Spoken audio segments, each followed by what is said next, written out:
Glória a Deus. Amém, igreja? Cumprimento a igreja capaz de ser essa noite. Amém, meus irmãos? Irmãos, sem perda de tempo, quero convidar já toda a igreja para nós abrirmos em 1 Coríntios, capítulo 10, versículo 12. 1 Coríntios, capítulo 10, versículo 12, meus irmãos. Deus nos deu uma palavra, né? Na verdade, eu já estava meditando nessa palavra há algumas semanas e Deus vem confirmando essa palavra, irmãos. Missionária Neide pregou na quinta-feira e ela até citou também esse texto, né? E no outro dia também, ouvindo uma mensagem ali de Deus, uma mensagem ali no YouTube, aí foi citado novamente essa passagem, e aí nós vamos identificando que é a confirmação de Deus para as nossas vidas.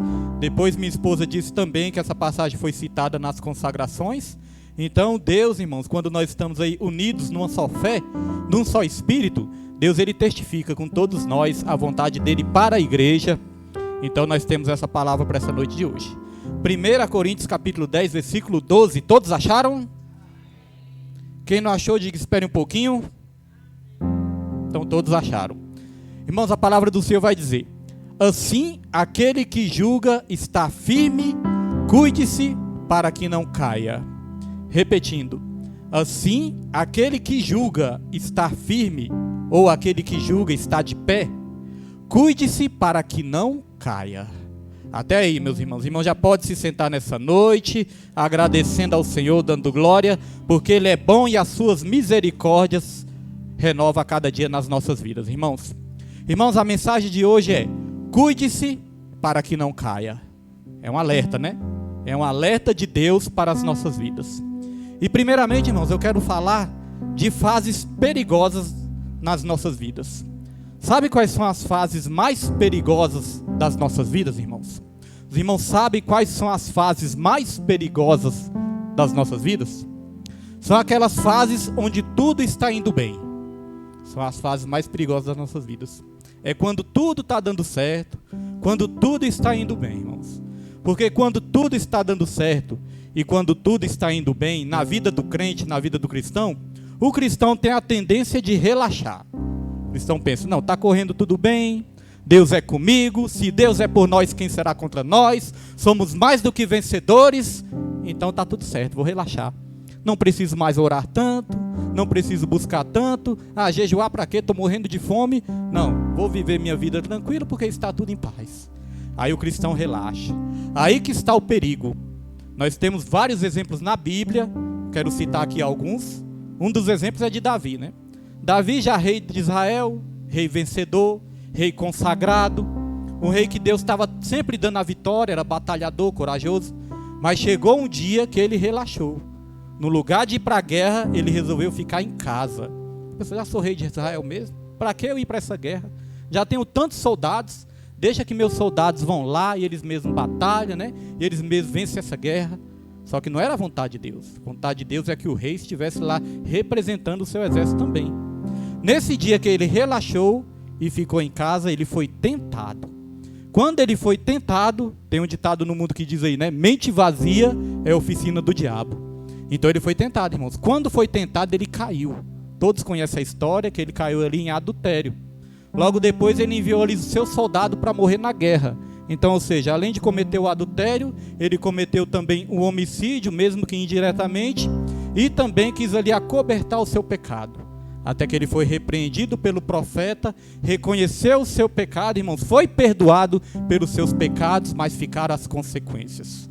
Começou ali uma tragédia familiar na vida de Davi. Ele acabou perdendo 4 filhos depois dessa situação. Então veja que tudo começou com um descuido. Tudo começou com relaxamento, irmãos. Porque Deus queria ele num lugar e ele estava em outro. Esse é o perigo nas nossas vidas. Quando Deus ele nos quer numa posição e nós estamos em outra posição. Então quando nós estamos passando por alguma dificuldade, aí nós temos a tendência de clamar. Nós temos a tendência de pedir oração. Nós descemos monte, nós subimos monte, acordamos de madrugada, pedimos oração, irmãos. Clamamos a Deus. Eu já passei por isso. Já passei por uma fase da minha vida tão difícil que eu falei: meu Deus, agora eu tenho que descer com vontade. Aí descia 3 horas na madrugada. Quando era 5, 6 horas da manhã já estava de pé. Quando era 6:10 da manhã já estava lá no monte da Coca-Cola falando: Deus me ajuda. Estou precisando de ajuda. Aí eu desci, irmãos. Desci, senti a presença de Deus. Chorei mesmo, apesar das dificuldades, das lutas, mas a gente chorava sentindo a presença de Deus. Aí eu penso, tá vendo como às vezes é preciso a gente passar por uma situação ruim para buscar a Deus com vontade? Porque quando nós estamos precisando de ajuda, nós pedimos socorro, não é verdade? Já viu aqueles filhos? O filho pode ser desobediente o que for. O filho pode ser até distante o que for dos pais. Mas quando estão passando dificuldade, cadê minha mãe? Cadê meu pai? Mãe, me ajuda, pai, me ajuda.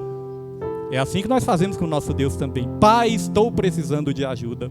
Então as fases mais difíceis das nossas vidas são quando tudo está indo bem, irmãos. Então nós vamos aprender hoje. Quando tudo está indo bem, continue orando.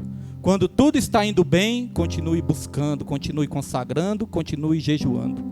Tem um louvor que diz isso, né? Consagre mais, ore mais. Os cristãos também têm esse jargão de dizer assim: se você orava, se você já está orando, ore mais ainda. Se você já está consagrando, consagre mais ainda. E nós vamos dar alguns exemplos aqui na Bíblia. Agora, enquanto eu estava ali meditando nessa palavra, eu me lembrei de algumas experiências que eu tive durante a minha vida. Porque durante a minha vida, eu tive algumas experiências, irmãos, com alcoolismo, né, na minha família, e com alcoolismo também até na minha própria vida. Eu lembro que eu era pequenininho, eu era menininho ainda. Aí minha avó, irmãos, às vezes ela tomava uma pinga no dia de domingo, né? Ela comprava uma pinguinha ali e tomava a sua pinguinha no dia de domingo. E ela pedia para me comprar. E eu não sabia nem o que era isso direito, porque ela tinha vergonha de comprar, né? Ela não queria que os outros ali soubessem. Mas ali ela me pedia para ir lá no boteco comprar. Não é que ela não bebia direto, mas às vezes no dia de domingo, antes do almoço, antes de comer ali o seu franguinho com quiabo, com angu, ela gostava de tomar, era só uma dose. Ela tomava só uma dosezinha ali, e eu já notava que ela já ficava mais alegre. Só com uma dosezinha ela tomava, irmãos. E ela mandava eu ir lá. Mas isso era quando ela era mais jovem, né, e tudo. Depois minha avó abandonou isso, largou bebida, largou cigarro, largou tudo, né, e se entregou por completo ao Senhor. Essa fase é a fase quando ela era mais nova. Só que ela mandava eu comprar. E quando eu era menininho, eu ficava ali curioso, eu comprava, irmãos. E olha como o menino é curioso. Por isso não pode mandar menino fazer essas coisas. Eu ia lá e por curiosidade eu falava: o que minha avó acha nisso aqui? Eu comprava numa manteigueira. Colocava na manteigueira e fechava a manteigueira para ninguém saber o que é. E aí, irmãos, eu ficava curioso. Falei: o que minha avó acha nisso aqui? Que graça tem isso? Aí sabe o que eu fazia, irmãos? Eu pegava a tampa da manteigueira, tirava e lambia para ver que gosto tinha. Fazia aquela careta.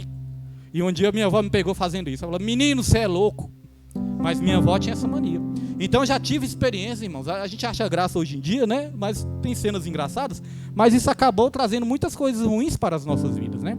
Porque eu tive essa experiência com minha avó e eu já fiquei começando a observar ali o que era álcool, o que era bebida.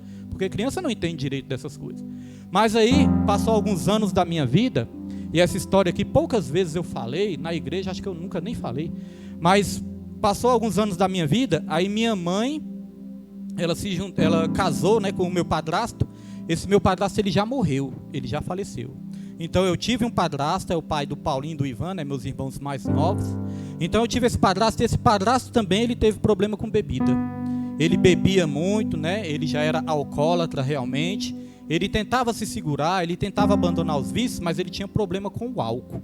Então ele bebia, eu ficava observando aquilo.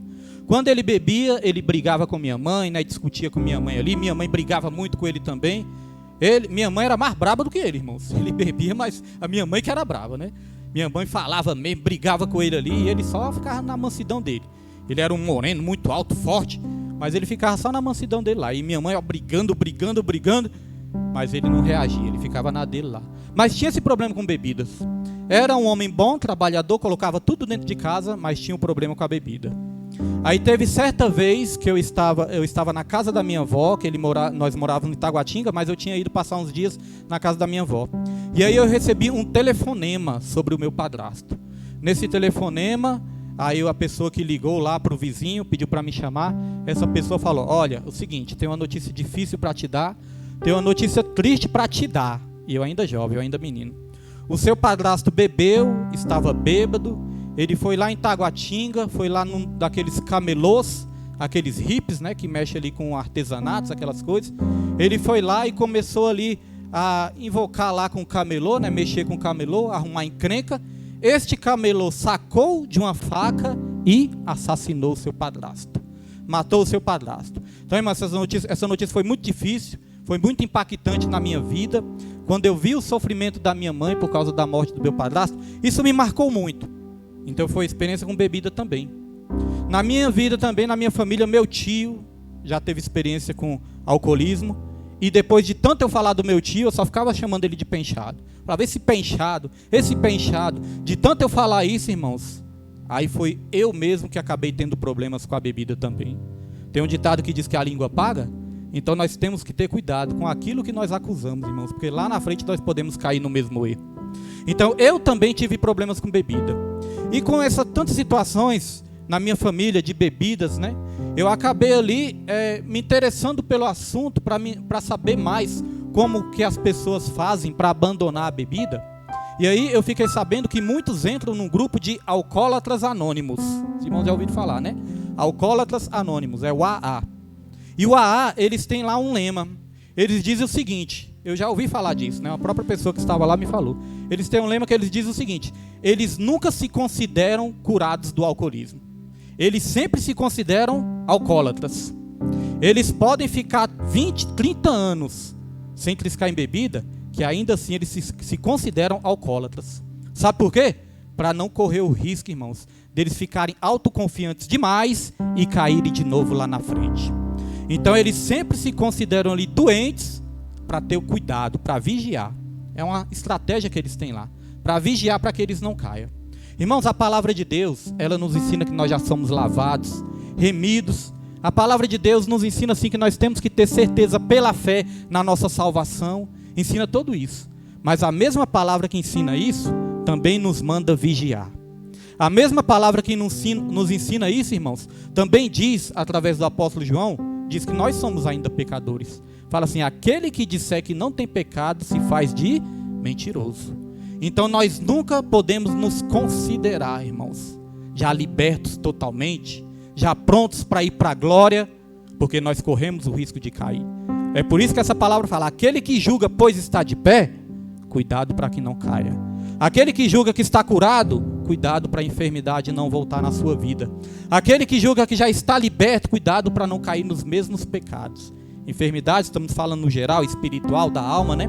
Então, nós temos sim que crer, tomar posse pela fé na nossa salvação, mas sempre com vigilância e sempre com cuidado. Sabe, Deus, eu sei que eu já fui lavado e remido, salvo em Cristo Jesus. Mas eu sei também que ainda eu convivo com a minha natureza pecaminosa. Eu sei que ainda existe uma luta da carne contra o espírito e do espírito contra a carne. Aí sim, irmãos, nós sempre temos que declarar a nossa dependência de Deus. Porque o perigo é a autoconfiança. A autoconfiança é um perigo, irmãos. Temos que ter sim, né? Como minha esposa falou um dia desse aí, William, pense positivo. Falei, Nilma, além do pensamento positivo, nós temos que ter fé. A Bíblia nos ensina a ter fé. Porque pensamento positivo até o ímpio pode ter, né? O cristão pode sim pensar positivamente, ocupar sua mente com as coisas boas, mas nós temos que ter fé. Então, irmãos, é importante sim confiar, né, que nós podemos em Cristo Jesus, mas a autoconfiança é um perigo. Porque nós não precisamos da autoconfiança, nós precisamos da confiança no alto. Não é verdade, meus irmãos? A Bíblia fala lá em Jeremias que maldito é aquele homem que faz da força do seu braço a sua confiança, que confia na força do seu braço. Quando a Bíblia fala maldito o homem que confia no homem, não está apenas falando, maldito é o homem que confia nos outros, não, está falando, maldito é o homem que confia em si mesmo e faz da força do seu braço a sua confiança, né? Porque às vezes deixa de confiar em Deus e confia na sua própria capacidade, aí pode cair lá na frente. E eu quero aqui dar alguns exemplos, eu quero dar um exemplo aqui na Bíblia, irmãos. Porque tem muitas pessoas que têm tudo para dar certo, mas no final dá errado. Tem pessoas que começam tão bem, mas terminam tão mal. Do contrário também é verdadeiro. Tem pessoas que têm tudo para dar errado, mas no final, irmãos, se torna mais do que vencedor em Cristo Jesus. Se torna vitorioso. Deus honra pessoas que muitas vezes têm tudo para dar errado. Eu creio que eu e vocês também que estão aí sentados, né, são exemplos disso. No mundo nós tínhamos tudo para dar errado, Mas agora em Cristo Jesus, irmãos, nós temos tudo para dar certo, porque nós temos Jesus Cristo nas nossas vidas. Então nós temos que nos firmar disso. Não importa o seu começo, o que importa é como você vai terminar.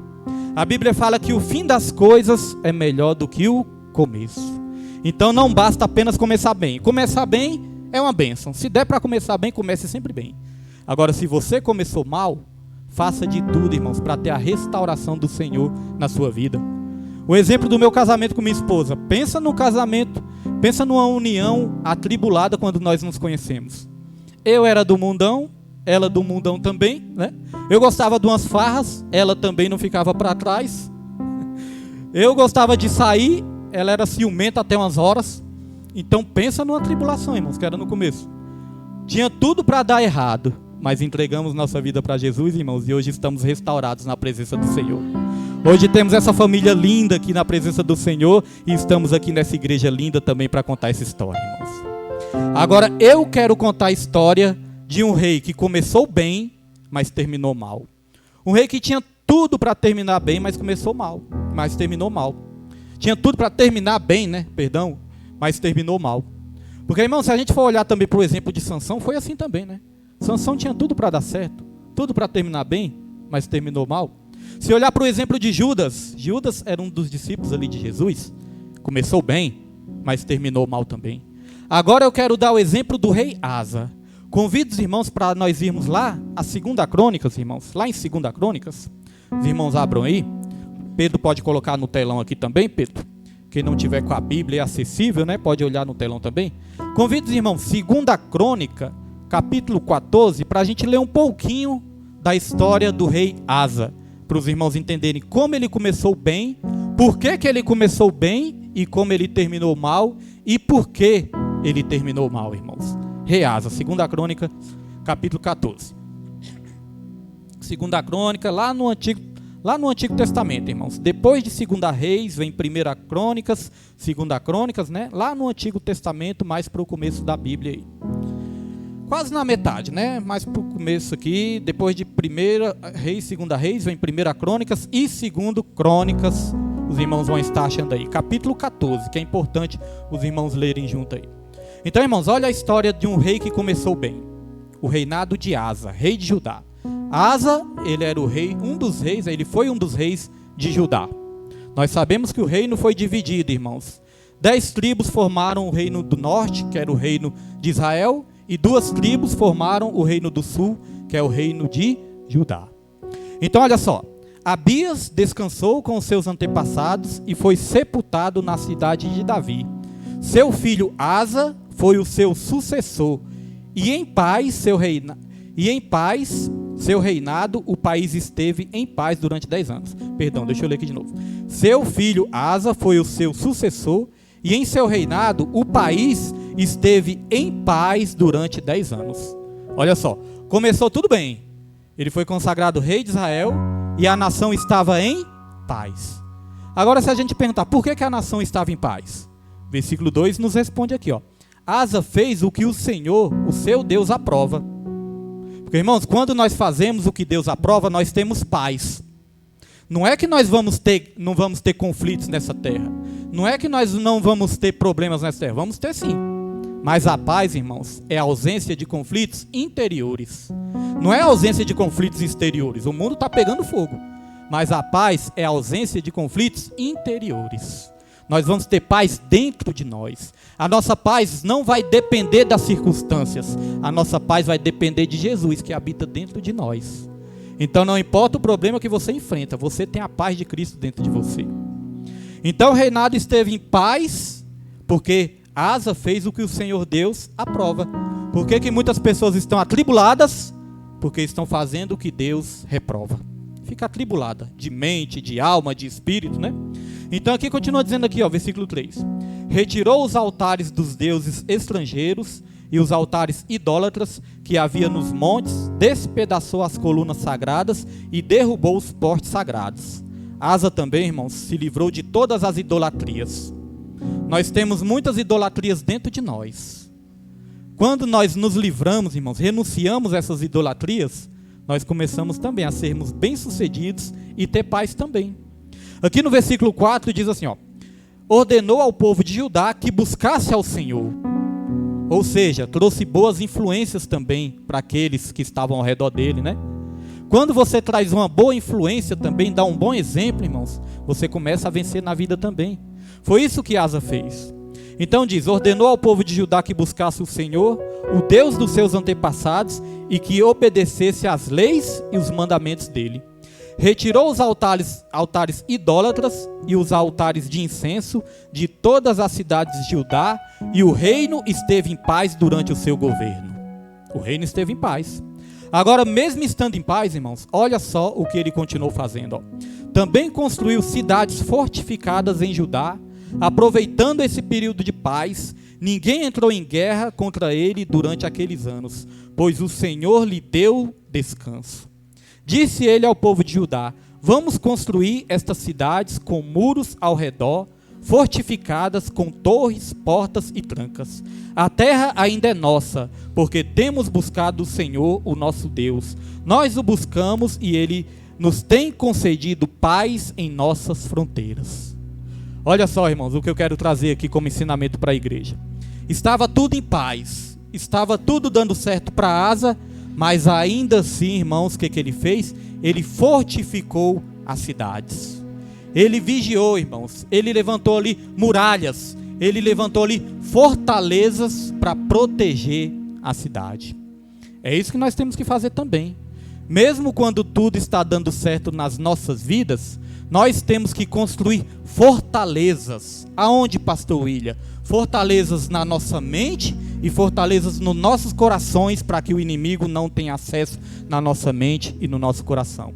Porque o inimigo, ele está o tempo todo lançando setas nas nossas mentes e dardos inflamados nos nossos corações. E se a nossa mente e os nossos corações estiverem vulneráveis, o inimigo vai ter acesso ao nosso homem interior, irmãos, que é a mente e o nosso coração. O inimigo ataca até conseguir conquistar, até conseguir influenciar os seus pensamentos, até conseguir endurecer o seu coração. Então, quando tudo estiver em paz, temos que continuar buscando cada vez mais ao Senhor, blindando a nossa mente, blindando os nossos corações. Nós vivemos numa geração e nós contemplamos tudo, muito isso, né? Pessoas que estão aí, irmãos, paradas, paralisadas, muitas vezes por causa ali de uma dúvida na mente, muitas vezes ali por causa de um pensamento que não vem de Deus, muitas vezes ali por causa de uma confusão na mente. Muitas vezes eu oro: Senhor, tira todas as confusões das nossas mentes, porque tantas vezes eu fico olhando assim e falo: Senhor, o povo está com a mente confusa. Deus não é Deus de confusão. Às vezes nós estamos falando as coisas assim claramente e a pessoa entende outra coisa totalmente diferente. Eu falo: Senhor, tira os bloqueios da mente dessa pessoa. Abra a mente da pessoa, Senhor. Abra a minha mente também. Porque muitas vezes acontece uma coisa ali, a gente pensa que é uma coisa, quando vai ver é outra totalmente diferente. Eu falo: Senhor, blinde a nossa mente para que o inimigo não tenha acesso. O inimigo, ele quer causar confusão. E aonde ele causa confusão? Na mente, irmãos. Na mente das pessoas. Então temos que ter cuidado com a nossa mente. Mesmo quando tudo está dando certo, a igreja está linda, pastor, os cultos estão sendo abençoados, vamos blindar a nossa mente e vamos blindar os nossos corações também, para que o inimigo não tenha acesso.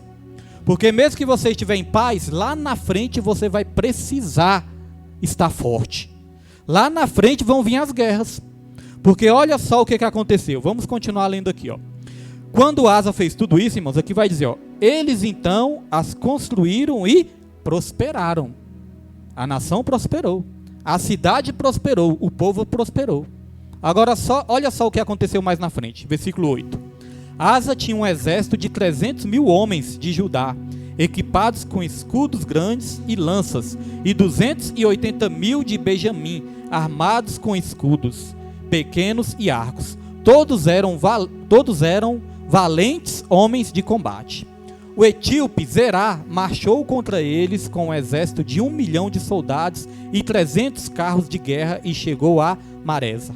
Olha só, irmãos, Asa estava com um exército aqui de 300.000 homens em Judá e mais 280.000 homens em Benjamim. Só que o exército etíope tinha um exército de mais de 1 milhão de soldados. Olha só, 300 mais Quem é bom de conta aqui? 300 mais 280 mil, né? Então tinha 500, obrigado pastor Elisângela, foi rápido.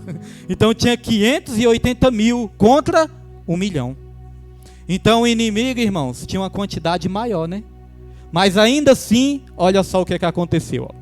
Asa saiu para enfrentá-lo e eles se puseram em posição de combate no vale de Zefatá, perto de Maresa.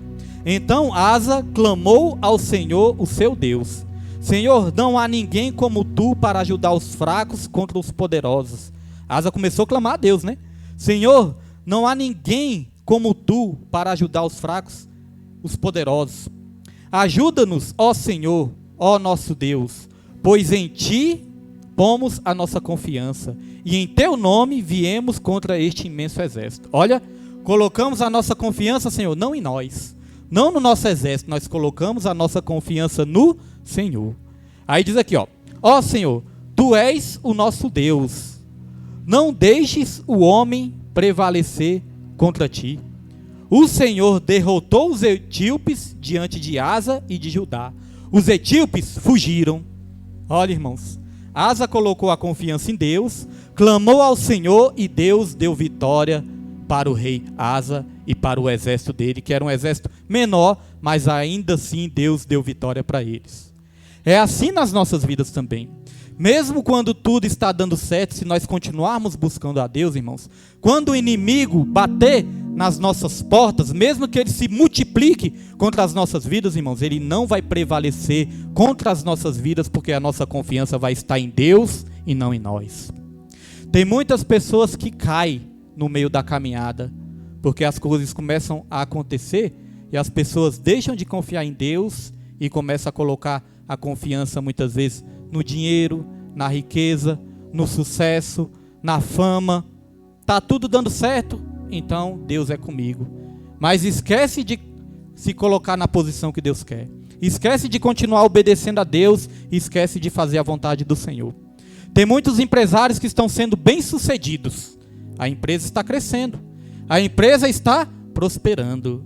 E eles estão confiando nos seus próprios talentos. Eu sou talentoso, por isso que a minha empresa está crescendo. Aí não busca Deus. Muitas vezes pode até dar um dinheiro ali na obra, um dinheiro na igreja, um dinheiro em algum lugar, mas ele mesmo não se coloca na posição que Deus quer. Já contei aqui para os irmãos que certa vez eu estava fazendo um propósito no monte e eu acompanhei, irmãos, um comerciante, né? Esse comerciante, a loja dele era bastante abençoada. Eu até falava para minha esposa, era um armarinho, né? Até falava para minha esposa, falava: rapaz, a loja desse rapaz é abençoada. Às vezes nós comprávamos materiais escolar lá, né? Então tinha muitas mercadorias, era bastante abençoada, muito movimento. Era uma das lojas, assim, creio, mais movimentadas, né, nesse ramo aí de materiais escolares. Então, bem sucedido. Só que ele, irmãos, ele tinha assim ele tinha um propósito assim de ajudar. Ele até ajudava ali a igreja, a obra do Senhor, ele ajudava com dinheiro para comprar alguns pães. Mas a gente percebia que ele gastava muito tempo ali na sua empresa, mas não buscava o Senhor. Aí chegou um momento que as coisas começaram a dar errado. Chegou um momento que a empresa dele começou a passar dificuldades financeiras, irmãos. Aí rapidamente ele se juntou a nós e começou a fazer proposta ali no monte, irmãos. Começou a buscar o Senhor. E ali, quando ele começou a buscar o Senhor, ele começou ali a se abrir, irmãos. Ele falou: não tenho dormido, não estou conseguindo dormir, estou dormindo à base de remédios, preciso de remédios também para me despertar. Olha, tomava remédios para dormir e tomava remédios também para ficar acordado. Por quê? Porque chegou um período da vida dele que ele estava confiando muito na empresa, mas deixou de buscar o Senhor. Então precisou acontecer isso na vida dele, irmãos, para ele despertar. Começou a orar, começou a buscar no monte, né? Hoje em dia eu não sei como ele está, não tive mais contato, mas ele buscou ao Senhor. Então, irmãos, temos que buscar o Senhor em todo o tempo. Está bem, busque. Está mal, busque também. As coisas começaram a dar certo na sua vida, continue buscando. Porque o povo de Israel, eles tinham mania de ter um círculo vicioso na vida deles. Eles tinham mania, irmãos, de quando eles prosperavam, eles paravam de buscar o Senhor. Eles começavam a prosperar e eles paravam de buscar o Senhor. Aí quando a nação subjugava eles se arrependiam e voltavam a buscar o Senhor. Quando eles voltavam a buscar o Senhor, aí Deus dava livramento, eles voltavam a prosperar de novo.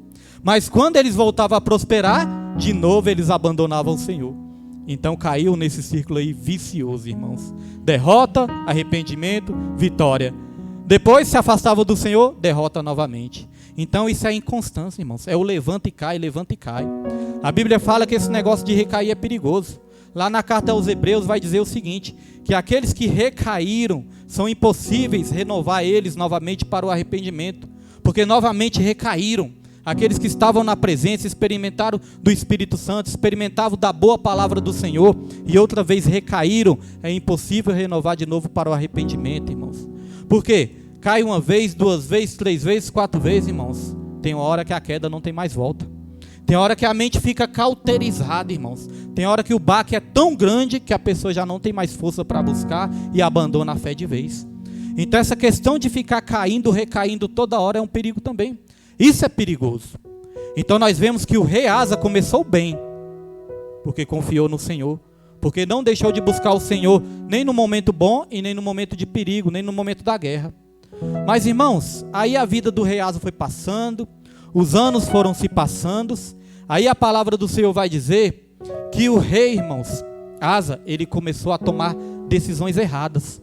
Aqui no capítulo 16, vai dizer assim, ó: no 36º ano do reinado de Asa, Baasa, rei de Israel, invadiu Judá e fortificou Ramá, para que ninguém pudesse entrar no território de Asa, rei de Judá, nem sair de lá. Então Asa ajuntou a prata e o ouro do tesouro do templo do Senhor e do seu próprio palácio e os enviou a Ben-Hadad, rei da Síria. Sabe o que aconteceu? O rei Baasa invadiu ali Judá, e no lugar de Asa procurar ali, como ele fazia sempre, uma direção em Deus, confiar em Deus e no povo de Deus, ele foi fazer uma aliança com quem não deveria fazer. Foi fazer uma aliança com o rei da Síria, irmãos. E muitas vezes nas nossas vidas também é assim. Quando vem o perigo, quando vem o inimigo contra as nossas vidas, no lugar da gente buscar a Deus, ou no lugar da gente se aconselhar com homens e mulheres de Deus, irmãos, nós começamos muitas vezes a fazer alianças com quem não devemos. Começamos muitas vezes a falar das nossas vidas para quem não devemos falar. Nós temos que ter cuidado, irmãos. O que nós falamos e com quem nós falamos. Não são todos os detalhes da sua vida, irmãos, que você tem que expor, não. Às vezes a pessoa acha que expondo todos os detalhes da sua vida, às vezes a pessoa acha que vai conseguir ali a ajuda, o milagre, e às vezes as pessoas estão se expondo e as pessoas vão virar motivo de chacota, de derrota, motivos muitas vezes de palavras contrárias. Eu trabalhava ali na rádio, né? Ainda faço programação lá, mas antes eu fazia todos os dias, e às vezes mulheres me ligavam ali e falavam: pastor, eu preciso de oração na minha área sentimental. Eu não queria nem saber, eu já queria orar. Mas muitas vezes as pessoas falavam: pastor, é porque aconteceu isso, aconteceu aquilo, o meu esposo me traiu, o meu esposo me trocou por outra, o meu esposo me trocou por uma mais nova do que eu. Começava a se expor, irmãos. Eu ficava pensando, aqui tem milhares de pessoas ouvindo, né, nessa rádio aqui. Tem várias pessoas ouvindo aqui nessa rádio. Ela está se expondo. Enquanto uns estão assim: Senhor, dê a vitória para ela, Senhor, ajude ela. Outros estão falando assim: ó, tá vendo? Foi traída. Tá vendo? É uma derrotada. Tá vendo? A vida dela foi acabada. Porque nem todos, irmãos, querem o seu bem. Muitos torcem para a sua derrota. Então muitas vezes a pessoa está se expondo, irmãos, e está piorando a sua situação. Porque é motivo das pessoas achar é bom. Eu acho é bom aí, ó. Está caída, falou que era serva do Senhor, falou que servia a Deus e agora está derrotada.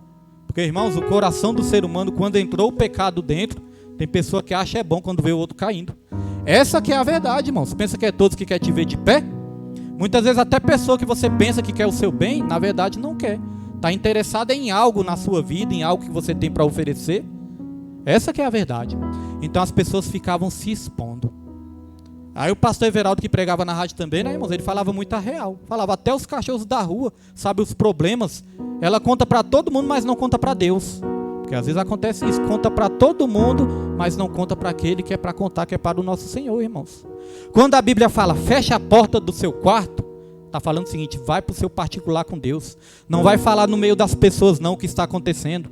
Se você tem uma pessoa de confiança que realmente vai te ajudar, você pode sim buscar força, buscar conselhos, buscar ajuda, irmãos. Mas muitas vezes nós falamos para quem não devemos falar. Aí Jesus fala, fecha a porta do seu quarto, ore no secreto, que o seu pai que vem em secreto é que vai te ajudar, que vai te dar a vitória. Então quando o rei Baasa veio contra o rei Asa, ele fez aliança com quem não devia fazer, com o rei da Síria. Aí sabe o que aconteceu? Olha só o capítulo 16, versículo 7. Ó. Capítulo 16, versículo 7. Naquela época, o vidente Anani foi dizer a Asa, rei de Judá, por você ter pedido ajuda ao rei da Síria e não ao Senhor, ao seu Deus, o exército do rei da Síria escapou das suas mãos. Olha, porque você foi pedir ajuda para quem não devia e não pediu ajuda para Deus, você perdeu sua bênção, você perdeu sua vitória. Versículo 8, ó. Por acaso os etíopes e os líbios não eram um exército poderoso com uma grande multidão de carros e cavalos? Contudo, quando você pediu ajuda ao Senhor, Ele os entregou em suas mãos? Então aqui a palavra de Deus está dizendo, ó, quando aquele exército mais numeroso veio contra ti e você precisou de ajuda, Deus não te ajudou? Por que não iria te ajudar agora? Então por que no lugar de você pedir ajuda a Deus, você foi pedir para quem não devia pedir? Porque, irmão, se Deus nos deu vitória lá no passado, é porque Deus vai nos dar vitória lá na frente também. Então, irmãos, o versículo 9 vai dizer, ó, pois os olhos do Senhor estão atentos sobre toda a terra, para fortalecer aqueles que lhe dedicam totalmente o coração. Nisso você cometeu uma loucura, de agora em diante terá que enfrentar guerras. Olha, consequências de decisões erradas e consequências de alianças erradas. Consequência de buscar ajuda aonde não deveria buscar. E aqui no versículo 10 vai dizer, ó, Asa irritou-se contra o vidente por causa disso. Ficou tão indignado que mandou prendê-lo. Então Asa ainda ficou com raiva do profeta. Isso acontece ou não acontece? Às vezes as pessoas chegam assim, pastor, estou passando por isso, passando por aquilo outro. Aí a pessoa vai ali até o pastor, pensando que vai ouvir uma palavra ali agradável, que massageia o coração. Aí o pastor fala, meu irmão, minha irmã, então coloque a sua casa em ordem, senão certamente tu morrerás. Às vezes a palavra que Deus tem é essa, irmãos. Porque os falsos profetas é que tem bênção toda hora, né? Às vezes a pessoa está toda desconcertada e o falso profeta, não, você vai receber sua bênção. Deus vai te dar, Deus vai fazer, Deus é contigo, e a pessoa toda desconcertada. Então o profeta de verdade, ele fala isso mesmo, meu irmão, minha irmã, coloque a sua casa em ordem. Você está pedindo ajuda onde não devia, está fazendo aliança com quem não deve, coloque a sua casa em ordem. Esses dias, fazendo a programação, eu recebi uma mensagem no WhatsApp, deu para perceber que era uma jovem, essa jovem lá do Recanto das Emas. Aí essa jovem falou, ó, meu nome é tal, estou precisando de oração, ore por mim. Aí eu orei, mandei um áudio ali orando, beleza. Aí depois ela me mandou ali outra mensagem, dizendo assim, pastor, vem cá pastor, o senhor não tem uma revelação aí para mim não? Estou passando uma dificuldade na área sentimental, o senhor não tem uma revelação aí para mim não? Aí eu pensei, acho que ela deve pensar que eu sou aqueles falsos profetas que ficam o tempo todo, Deus está dando, Deus está fazendo, Deus é contigo, receba a vitória, caneta de ouro. Acho que ela pensa que eu sou, né? Aquele profeta que está entregando bênçãos o tempo todo. Aí eu falei o seguinte, eu falei, ó irmã, a maior revelação que nós precisamos está na palavra de Deus e na comunhão com Ele. Tenha muito cuidado com esses falsos profetas e com essas profetadas que estão se multiplicando nesses dias de hoje. Mandei a mensagem que tinha que mandar, né, irmãos? Aí ela botou de volta ali, sim. Só colocou um sim, né? Sim. Mas, irmãos, a palavra que Deus quer que saia das nossas bocas são palavras de verdade, não de mentira. Se Deus tivesse me dado uma revelação ali na hora para entregar para ela, amém. Mas o que Deus colocou no meu coração foi de transmitir um ensino. A maior revelação que nós precisamos está na palavra de Deus e na comunhão com Ele. Porque se ela tivesse comunhão com Ele, ela não precisaria perguntar para mim se Deus tinha uma revelação para ela. Ela mesma ia receber uma revelação diretamente de Deus através da sua palavra. Às vezes tem alguns cultos que eu acho até engraçado. Os cultos colocam assim, quarta-feira, vai lá quarta-feira, que quarta-feira vai ter a mesa da revelação. Fala, hoje em dia é o homem que determina que dia que Deus vai revelar, é? Porque a Bíblia que eu conheço diz assim, ó, Jeremias, desce à casa do oleiro e lá eu te revelarei a minha vontade. Desce à casa do oleiro e lá eu te revelarei. É Deus que marca o dia da revelação, não é o homem. Ah, vai lá tal dia que Deus vai revelar. Eu que determino o dia que Deus vai ter uma revelação para a minha vida. Então esses dias essas últimas horas está surgindo isso. Vai lá que tal dia vai ter a mesa da revelação. Aí eu penso assim, pastor Elisângela, se eu quiser ter a mesa da revelação, eu pego a minha palavra, boto em cima da mesa, abro a palavra de Deus, aí eu vou ter a mesa da revelação, irmãos. Através da palavra. Por que os falsos profetas estão se multiplicando? Porque tem a lei da oferta e da procura, né? Tem aqueles que ofertam e tem aqueles que procuram. Existem os falsos profetas porque existem pessoas querendo profetadas. Tem até uma frase que diz assim, o falso profeta é o castigo de Deus para o falso crente. Isso é verdade, isso é bíblico. Porque lá em 2 Tessalonicenses, irmãos, vai dizer isso, que o anticristo ele vai vir com todos os sinais e prodígios de mentira para os que perecem. E aí Deus, o próprio Deus, vai enviar a operação do erro para que as pessoas creiam na mentira. Por quê? Porque as pessoas recusaram a verdade e deram ouvidos à mentira. Porque as pessoas querem. Então o falso profeta é o castigo de Deus para o falso crente. Então Asa, irmãos, vejam que Asa, ele começou bem, mas terminou mal. E aqui vai continuar dizendo, ó, vamos aqui no versículo 10, irmãos. Asa irritou-se contra o vidente, por causa disso ficou tão indignado que mandou prendê-lo. Nessa época, Asa oprimiu brutalmente alguns do povo. Começou até a maltratar o povo. Era um rei que cuidava bem do povo, recebia de Deus, obedecia a Deus, cuidava bem do povo. Aí terminou maltratando os profetas e maltratando o povo também. É forte, né? E aqui no versículo 11, ó, os demais acontecimentos do reinado de Asa, do início ao fim, estão escritos nos registros históricos dos reis de Judá e de Israel. No 39º ano de seu reinado, Asa foi atacado por uma doença nos pés. Embora a sua doença fosse grave, não buscou a ajuda do Senhor, mas só dos médicos. Então, no 41º ano do seu reinado, Asa morreu e descansou com seus antepassados. Então, Asa voltou a cometer o mesmo erro.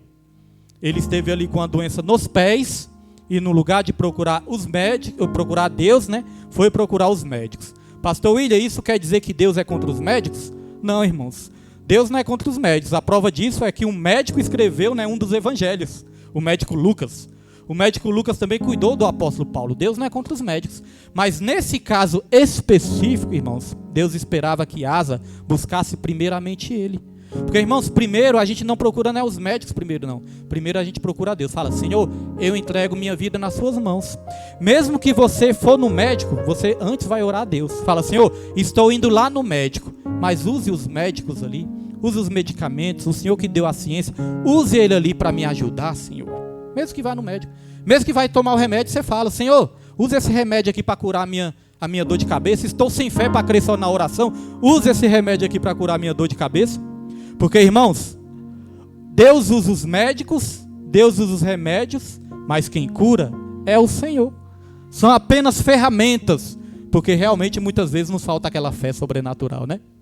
Mas tem o caso da mulher ali do fluxo de sangue que gastou tudo o que tinha com os médicos. Quando não resolveu falar, agora o jeito é buscar a Deus mesmo. Nada adiantou, nem dinheiro eu tenho mais. Agora o jeito é crer mesmo. Eu vou me arrastar, eu vou vencer a multidão de problemas, mas vou tocar na orla dele. Porque se eu somente tocar na orla dele, eu serei curada.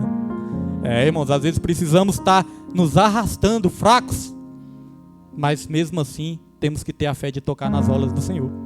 Chegou o momento da minha vida que eu estava assim, devagar, quase me arrastando. Mas eu falei, eu tenho que ir nem que seja arrastando. Porque no dia que eu tocar em Jesus, eu vou ser restaurado. E aconteceu isso, irmãos. Fui me arrastando. Às vezes vinha para o estudo bíblico aqui, me arrastando, irmãos. Passando na dificuldade. Mas toquei nas orlas de Jesus e Jesus me fortaleceu novamente. Porque a nossa força vem do Senhor, irmãos. Foi o tema de ontem. A nossa força foi do Senhor. Então nós vemos que Asa começou bem e terminou mal. Então aquele que julga está de pé, cuide para que não caia, irmãos.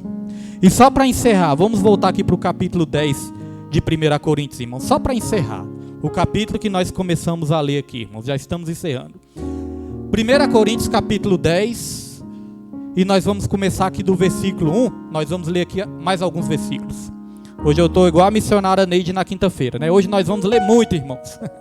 Então, 1 Coríntios capítulo 10, versículo 1.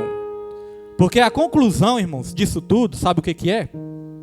Para não cairmos lá na frente, temos que olhar para trás. Deu para pegar, irmãos? Para não cairmos lá na frente, nós temos que olhar para trás. Os exemplos das nossas quedas anteriores. A Bíblia não fala, lembra-te da onde caístes e arrependa-te. A Bíblia não diz isso lá em Apocalipse? Você tem que se lembrar aonde foi sua queda. Você tem que se lembrar aonde você caiu e arrependa-te, para que não aconteça algo pior. Então aqui vai dizer, ó, 1 Coríntios capítulo 10, ó, exemplos da história de Israel. Então nós temos que olhar para esses exemplos. A Bíblia deixou exemplos para que a gente não cometa os mesmos pecados, os mesmos erros. Nós vemos que um povo ali foi liberto para a salvação, mas foi um povo que acabou caindo. Foi um povo que acabou morrendo no deserto. Por quê, pastor William? Porque eles começaram a cometer esses erros. Ó. 1 Coríntios capítulo 10, ó, olha só. Porque não quero, irmãos, que vocês ignorem o fato de que todos os nossos antepassados estiveram sobre a nuvem e todos passaram pelo mar. Em Moisés, todos eles foram batizados na nuvem e no mar. Todos comeram do mesmo alimento espiritual e beberam da mesma bebida espiritual, pois bebiam da rocha espiritual que os acompanhava. E essa rocha era Cristo. Olha que interessante, irmãos. Então todos aqui eram crentes, não é verdade?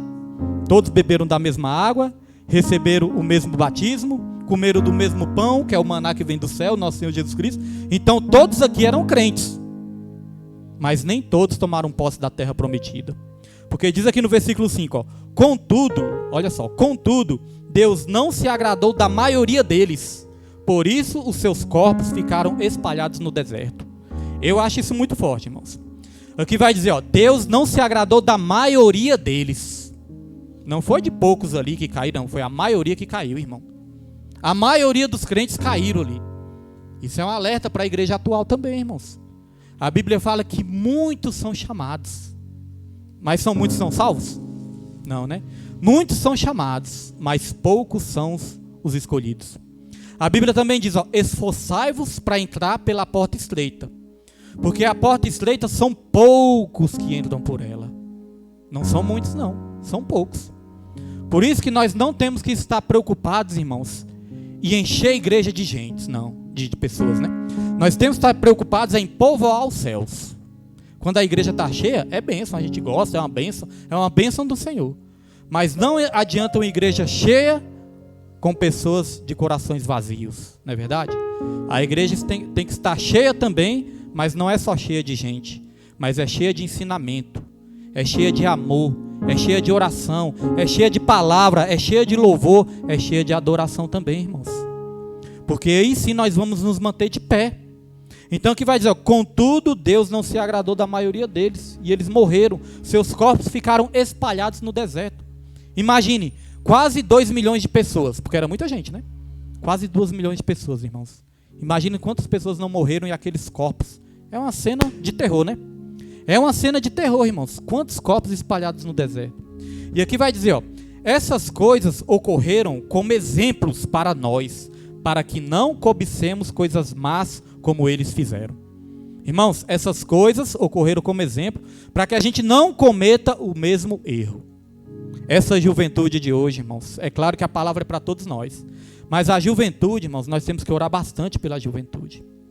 Nós vemos os jovens ali indo tão bem, os jovens abençoados, começam a fazer a obra, talentosos, cheios do Espírito Santo, mas aí começa a olhar para o mundo. Aí começa a olhar para as coisas bonitinhas do mundo, né? Bonitinha aos olhos do homem, para o mundo. Começa a receber más influências. Começa a fazer alianças com quem não deve fazer. Começa a ouvir conselhos do ímpio. Começa ali, irmãos, querer imitar o mundo. Aí o jovem começa a perder a presença do Espírito. Aquele brilho do Espírito Santo que outrora você via no rosto do jovem, às vezes você não vê mais. Quando você vê que não, você não consegue mais diferenciar o jovem do jovem do mundo, né? O jovem da igreja com o jovem do mundo, irmãos. E aí começa a imitar o mundo, andar como o mundo anda, quando vê que não, irmãos, é só ladeira abaixo. Eu até entendo que tem experiência que é necessária acontecer. Igual a do filho pródigo. O filho pródigo falou, pai, cansei de ficar aqui na sua casa. Não quero só ficar aqui não. Aqui tem de tudo, mas cansei. Não quero ficar aqui na sua presença não. Me dê a parte da minha herança que eu quero conhecer o mundo. Eu quero curtir a vida. Eu quero curtir os prazeres do mundo. O pai ficou triste, com certeza, né? O pai ficou triste, mas o pai proibiu? Não, o pai falou, então tá aqui, meu filho, a sua parte da herança vai. Com certeza o pai ficou orando. Com certeza o pai ficou chorando. Com certeza o pai ficou com o coração apertado. Mas o pai não aprisionou. O pai deixou ele ir. Porque era necessário aquele jovem ter a sua experiência. E aí esse jovem começou a gastar o seu dinheiro com as prostitutas. Mas chegou um momento que o jovem caiu em si. Falou: meu Deus, o que eu estou fazendo com a minha vida? O que eu estou fazendo comigo? Até os empregados do meu pai têm coisas para comer. E eu aqui comendo lavagem de porcos. O jovem caiu em si. Falou: na casa do meu pai tem tudo, eu vou voltar para lá. E a Bíblia vai dizer que primeiro ele se lembrou dos pães. Então nem se lembrou do pai primeiro, né? Lembrou das bênçãos. Mas ainda assim se arrependeu, caiu em si, foi de encontro ao pai e o pai recebeu de braços abertos. Foi necessário uma experiência, irmãos. É por isso que até mesmo quando um jovem se desvia da presença do Senhor, da igreja, irmãos, ainda nós temos, né, fé que ele vai voltar. Vai ter as experiências. Como eu também tive minhas experiências, quebrei a cara no mundo e falei: não, o mundo não é o meu lugar é na presença de Deus. Mas tive que quebrar a cara, irmãos. Irmãos, esse que vos fala aqui já escapou de morte. É claro que todos nós já escapamos. Mas, irmãos, mais nitidamente assim, ó, já teve cenas assim que eu vi que era a minha morte. Falei: Senhor, só não morri ali, não morri porque o Senhor me ajudou. Bêbado muitas vezes, dirigindo bêbado, irmãos, arrumando confusão. Certa vez, irmãos, lá no PSU. Olha só o livramento de Deus. Certa vez lá no PSU, eu estava com a calça, as calças que a gente gostava de usar, né? Calça da Ciclone. Estava com a jaquetona da Adidas. Estava com um boné. Aquela jaqueta preta, né? Manga branca da Adidas, bonézão. Aí parecia que tinha um monte de William ali perto, porque todo mundo vestido igual, né? Que a gente se vestia igual. Ninguém sabia quem era quem no meio da multidão. Aí, irmãos, estava lá com aquela roupa. Aí meu irmão, pastor Fernando, olha só como Deus dá livramento. Aí o pastor Fernando estava ali perto de algumas pessoas ali, né? Alguns sujeitos ali. E esse sujeito estava falando: vamos lá, é agora, vamos lá. É aquele folgado ali mesmo, é ele mesmo, é aquele folgado. Aí meu irmão olhou assim e sabia que ele estava falando de mim, que ele estava apontando para mim. Aí meu irmão, Deus colocou meu irmão bem na hora. Meu irmão ainda era ímpio, mas Deus colocou meu irmão bem na hora ali para ouvir isso. Aí o pastor Fernando assim falou: vocês estão falando de quem, hein? Vocês estão falando daquele rapaz lá? Ele: aquele folgado lá, nós vamos matar ele. Nós vamos, como é que fala? Meter bala, né? Nós vamos meter bala nele agora. Aí meu irmão: não, ele é meu irmão. Ele é seu irmão? Os caras começaram a perguntar, né? Ele é seu irmão? Ele não é tal fulano, não, tal sujeito? Ele: não, ele não é esse aí não, vocês estão confundindo ele. Ele é meu irmão. Aí esses rapazes falaram assim, ó: rapaz, foi sorte, que fala que é sorte, né? Rapaz, foi sorte. Porque olha o que nós tínhamos aqui guardado para ele. E mostraram uma 12, irmão. 12 é aquela espingarda, né? Olha o que nós tínhamos aqui guardado para ele, ó, uma 12 dentro do carro. Então, desde aquele tempo que eu estava perdido no mundo, Deus estava me dando livramento, irmãos. Então, meus irmãos, nós temos que olhar para trás e ter cuidado com este mundo. Porque tem quedas, né, que ainda tem restauração. Mas aqueles que não se arrependem, irmãos, são quedas sem volta. Então, os jovens, né, os pais, nós temos que ter cuidado. Muitas vezes nós corrigimos, o jovem fica com raiva, faz biquinho, fala mal da gente. O pastor é isso, pastor é aquilo, pastor é religioso. Mas, irmãos, minha mente está tranquila, porque nós estamos ensinando só coisas boas e o certo. Querendo livrar da morte.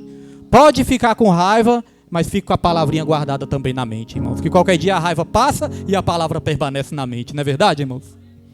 Então nós só queremos o bem, irmãos. Então olha só, versículo 6 para a gente estar aqui caminhando para o final. Essas coisas ocorreram como exemplos para nós, para que não cobicemos coisas más como eles fizeram. Não sejam idólatras como alguns deles foram, conforme está escrito: o povo se assentou para comer e beber e levantou-se para se entregar à farra. É o que muitos estão fazendo, comendo, bebendo e se entregando à farra. Hoje, quando eu fui buscar a missionária Tereza, nessa pista que vai ali para o ponto final, né, que vai para aquele posto de combustível que tem ali, tem aquela pista, né, irmãos? Aquela pista é perigosa. Aquela pista ali é movimentada, é cheia de carro. E ali, irmãos, estavam várias mulheres e homens também, tudo misturado. Mulheres, homens, jovens, estavam ali, irmãos, na pista. Não vou dizer no meio da pista, né, porque estava ali no canto. Mas estava ali na pista, irmãos, dançando, rebolando na pista ali, em tempo de passar um carro e atropelar todo mundo. Falei: meu Deus do céu, olha só. Minha esposa, eu falei: tá repreendido em nome de Jesus. Rebolando, irmãos, aquelas músicas lá e os carros passando ali, sem noção nenhuma do perigo. O diabo já está doido para matar. Então olha como as pessoas ficam cegas. Eu mesmo com a van eu tive que desviar. Quando eu fiz a curva com a van, eu tive que desviar, porque é perto de uma curva. E eles ali sem noção nenhuma do perigo. O diabo cega. Então se entregando às farras. Olha só o versículo 8. Não pratiquemos imoralidade como alguns deles fizeram, e num só dia morreram 23 mil. Olha o que a imoralidade pode fazer. Morreram 23 mil num só dia. Não devemos pôr o Senhor à prova, como alguns deles fizeram, e foram mortos por serpentes. Tentar a Deus, né? Eu estou tocando horror, eu estou pecando, eu estou fazendo isso e aquilo, mas Deus é comigo, Deus está no meu coração. Está colocando Deus à prova, né, irmãos? Então diz assim, e não se queixem como alguns deles se queixaram, e foram mortos pelo anjo destruidor. Essas coisas aconteceram a eles como exemplos e foram escritas como advertências para nós, sobre quem tem chegado o fim dos tempos. Irmãos, nós estamos no fim dos tempos. Não podemos seguir esses mesmos exemplos. Independente da idade, nós não podemos seguir esses mesmos exemplos. Porque quando Jesus voltar, ele não vai olhar para a idade, ele vai olhar para quem é lavado e remido no sangue de Jesus, irmãos. E aqui no versículo 12 diz, assim aquele que julga estar firme, cuide-se para que não caia. Agora, sabe o que é melhor disso tudo, irmãos? A parte boa disso tudo, desse ensinamento aqui, é que Deus, Ele está sempre conosco para nos ajudar em todas as dificuldades. No versículo 13 vai dizer, não sobreveio a vocês tentação que não fosse comum aos homens. Então todos nós somos tentados, irmãos, em algumas áreas das nossas vidas. Todos nós somos tentados. Agora aqui diz, e Deus é fiel, Ele não permitirá que vocês sejam tentados além do que podem suportar. Mas quando forem tentados, Ele mesmo lhes providenciará um escape para que o possam suportar.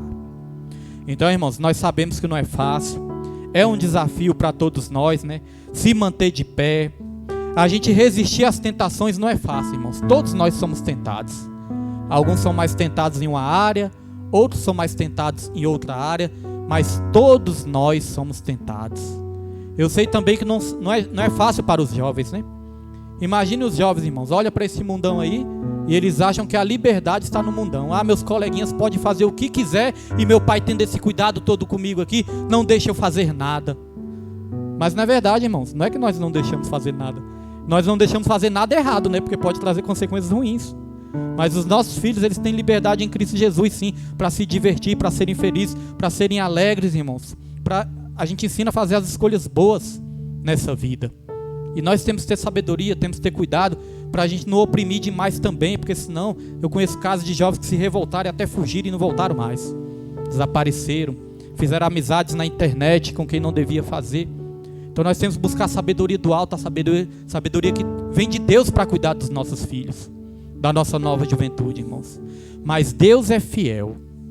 Juntamente com a tentação, Ele proverá o livramento, irmãos. Então aquele que julga estar de pé, cuide para que não caia, irmãos. Então, para aplicar aqui na igreja, nós tivemos aqui o exemplo do culto das mulheres. No chá de mulheres, irmãos, foi uma bênção, né? Foi aquele culto avivado, um monte de gente, foi lotado, foi aquela bênção, todo mundo saiu elogiando. Aí no outro dia, aí eu falei para os irmãos, né? Eu falei, irmãos, agora vamos vigiar.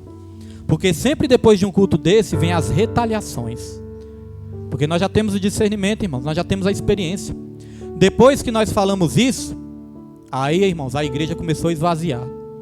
Os outros cultos que tiveram depois do chá das mulheres foram cultos muito difíceis, né? Que a igreja começou a esvaziar, começou a desaparecer todo mundo. Falei, Senhor, cadê o povo da igreja, Senhor? Até os obreiros estavam faltando nesse tempo. Falei, meu Deus, até os obreiros estavam acontecendo isso, acontecendo aquilo, não estavam vindo para a igreja. Falei, meu Deus do céu. Mas aí os irmãos, né, perceberam, cuidado que vem as retaliações, às vezes vem as lutas espirituais, a pessoa não vem porque não quer, não é porque não quer, né, a pessoa vem porque está enfrentando aquelas batalhas ali, uma enfermidade, batalha, desanima. Então nós temos que continuar orando, irmãos. Aí nós levantamos um propósito de 21 dias para Deus enviar trabalhadores para a seara. Irmãos, acabou os 21 dias, quantas pessoas Deus mandou? Nenhuma, quando acabou os 21 dias. Até os 21 dias Deus não tinha mandado ninguém ainda. Mas sabe de uma coisa, irmãos? É porque é tudo no tempo dele e não no nosso.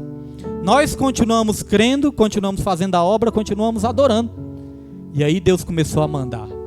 Me ajude aqui, irmãos, para mim não esquecer. Aí Deus mandou em primeiro lugar, foi quem? Foi a irmã Neilde? Foi quem, irmã? Me lembra aí. A memória é... Porque Deus começou a mandar. Quem começou a congregar aqui? Foi a irmã Neilde, né? Deus, por ordem eu não sei, mas Deus mandou a irmã Neilde, Deus mandou a pastora Elisângela, né, a família da pastora Elisângela, a irmã Geni, o Gesso, a família que está aqui conosco também, pastor Robson. Oi? Eles, por ordem eu não lembro, mas Deus começou a mandar as pessoas de volta e mandar pessoas novas também. Os irmãos que estão visitando, né? Só quem sabe se vai ficar ou não é Deus, mas a nossa oração é que seja sempre na vontade do Senhor. E aí, irmãos, nós vemos que Deus, ele ouviu as nossas orações e Ele atendeu as nossas orações. Então, quando tudo estiver indo bem, vamos vigiar. Quando tudo estiver indo mal, vamos continuar também orando, buscando, clamando ao Senhor. E quando tudo voltar a ficar bem, não vamos baixar a guarda. Ontem tivemos outro culto abençoado, que foi o culto dos varões. Então eu quero pedir para toda a igreja, irmãos, agora vamos continuar orando para Deus repreender as retaliações e as confusões que Deus quer lançar na mente. Irmãos, muitas vezes nós vigiamos muito pouco. Acaba o culto, as pessoas começam a falar. Chegou em mim ontem, irmãos, e começaram a falar de alguma coisinha, outra que aconteceu no culto, né? Pastor, é aquele negócio ali, que não sei o que, Eu falo, varão, você tem que reter o que é bom. O que não é bom, você lança fora. Pastor, aconteceu isso no culto. Varão, retém o que é bom. O que não é bom, você lança fora. Sirva só de aprendizado mesmo, lança fora. Porque, irmãos, teve tantas coisas boas, teve 90% de coisas boas no culto. E às vezes o crente olha por 10% de coisas que deu errado. Tá vendo que muitas vezes nós só olhamos para o lado ruim das coisas? Retém o que é bom, irmãos. Igreja não é perfeita. Igreja não é perfeita. O grupo que louva não é perfeito. Pregador não é perfeito. Sempre você vai ver alguma coisa. Sempre vai ver, irmãos. Aí a gente peca com isso aqui, ó, com a língua.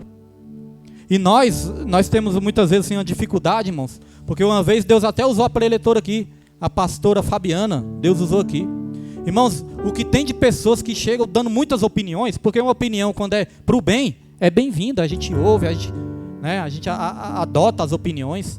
Mas tem opinião, irmãos, que parece que é só para criar confusão, contenda. E muitas opiniões. Pastor, por que não é assim? Por que não é assado? Por que o senhor não faz isso? Por que você não faz aquilo? Pastor, por que não é assim? Faz isso. E, irmãos, nós estamos aqui na direção de Deus, irmãos. Nós ouvimos sim as pessoas, mas nós ouvimos em primeiro lugar Deus. Se nós não estamos adotando algo na igreja, ou é porque nós já adotamos e não deu certo, ou é porque Deus não pediu para adotar. Se mais na frente Ele pedir, a gente adota também. Então, às vezes, eu não estou falando só os irmãos aqui dentro, não, né? Os irmãos dentro a gente está trabalhando junto, mas vem muitas pessoas de fora. Ah, pastor, eu vi isso, pastor, eu vi aquilo, pastor, por que não é assim, pastor, por que não é assado? E isso, irmãos, muitas vezes chateia a gente e causa estresse. Porque é como se a gente não estivesse aqui na direção de Deus, é como se a gente não soubesse o que nós estamos fazendo. E ninguém caiu aqui de paraquedas, irmãos. Todos vocês e nós estamos aqui por um propósito. Cada um com seus dons, com seus talentos e cada um no seu lugar. Respeitando a unção de cada um, meus irmãos. Quando a gente tiver que aconselhar e dar opinião, que seja para o bem e não para críticas maldosas. Não é verdade, meus irmãos? E aí Deus vai nos dar a vitória, irmãos. Então nós estamos de pé e nós cremos que Deus vai nos ajudar a nos manter de pé, porque nós não dependemos de nós dependemos deles. Amém, meus irmãos? Dele. Então os irmãos aplaudam o Senhor nessa noite, irmãos. Essa foi a palavra em nome de Jesus. Aí rapidamente nós já vamos dar um encerramento aqui, irmãos. Eu só quero